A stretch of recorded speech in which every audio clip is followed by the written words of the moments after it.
আরেকবার বলেন, সহজ বললেন না? ওই লোক সাথে সাথে চিৎকার দিয়ে উঠলো, হযরত ইয়ে কাম মুঝসে হোনে কা নেই হ্যায়, এটা আমার দ্বারা সম্ভব না। আপনি অন্য কোনো সমাধান থাকলে বলেন, এটা আমি পারবো না। হযরত তখন তাকে ধমক দিয়ে বললেন, দেখো यही तुम्हारी दवाई है, यही काम तुम्हें करना है, चलो उठो यहां से, তোমাকে এই কাজই করতে হবে, যাও যাও উঠো। চলে গেছে। হযরত বলেন, যেই মানুষটা প্রায় দিনই আমার কাছে আসে, 1 সপ্তাহ 2 সপ্তাহ পার হয়ে গেছে, আর আসে না।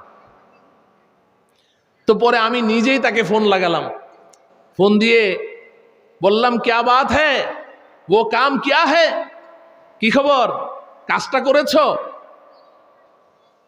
অপর প্রান্ত থেকে জবাব দেয়, হযরত मैंने 12 कोशिश किया मगर मेरा हाथ उधर जाता ही नहीं। হযরত আমি বারবার চেষ্টা করি কিন্তু আমার হাতটা ওইদিকে যায় না।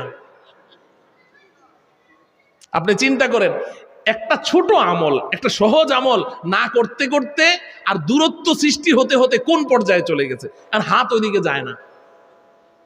তো হযরত বলেন, আমি তখন তাকে প্রচন্ড ভাবে একটা ধমক দিয়ে বললাম, দেখো আজ হি তুমি ये काम करना है और करके मुझे फोन लगाना, আজকে করবে, করে আমাকে ফোন দিবে। হযরত বলেন, রাত্রে 11টার সময় ফোন আসলো।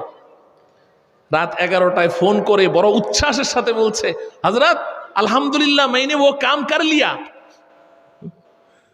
আমি কাজ তো এটা করে ফেলেছি। তো হযরত বলেন, फिर क्या हुआ, नतीजा क्या निकला, কাজ তো করেছো, রেজাল্ট কি বলো? তো সে বলছে, हजरत मैंने एक लुकमा खाना उनके मुंह में डाल तो दिया मगर आंखें बंद करके डाला।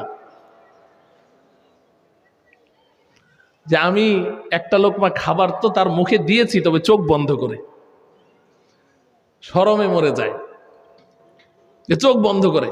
তো হযরত বলেন, फिर क्या हुआ, फिर क्या हुआ, এরপরে কি বলো? তো বলছে, হযরত খাবারটা যে তার মুখে দিলাম, সে এতটা অবাক, এতটা আশ্চর্যান্বিত, এতটা কিংকর্তব্য বিমূঢ়, কারণ আমাদের মাঝে এই জাতীয় আচরণ তো বিবাহের পর থেকে কোনোদিন হয় নাই।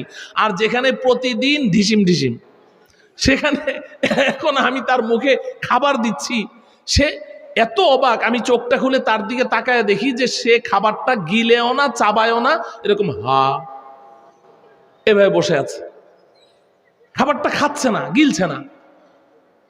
একটা সন্দেহের রোগ ঢুকে গেছে না? যেই মানুষটা এইভাবে প্রতিদিন লাগে ঝগড়া, আজকে আমার মুখে খাবার দিচ্ছে, না জানি আবার খাবারের মধ্যে কিছু আছে কিনা, আল্লাহই জানে। তো হযরত বলেন, ফের क्या हुआ? তো সে বলছে, হযরত সে পরে আমি তাকে বললাম, देखो मैंने तो तुम्हारे मुंह में कोई जहर नहीं डाला, जो खाना खा रहा था वही तो डाला है, खा लो। যে আমি তোমার মুখে তো কোনো বিষ ঢেলে দেইনি, যেই খাবারটা খাচ্ছিলাম ওটাই তো তোমার সামনে দিলাম, খাও, এটা খেয়ে নাও।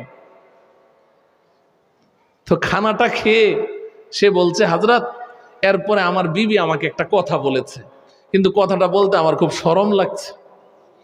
হযরত বলেন, बताओ क्या बात बताई है, शर्म की कोई बात नहीं है, बताओ কি বলেছে?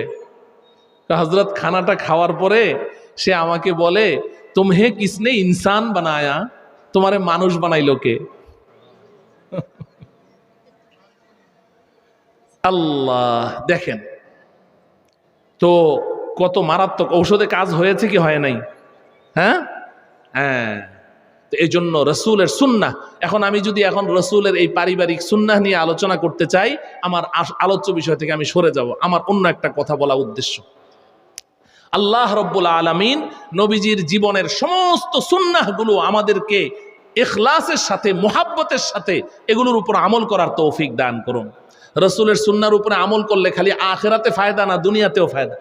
হ্যাঁ, আমরা দুনিয়ার ফায়দার জন্য করব না, এটা এমনি এমনি চলে আসবে। কান টানলে মাথা, নাকি মাথা আলাদা থাকে?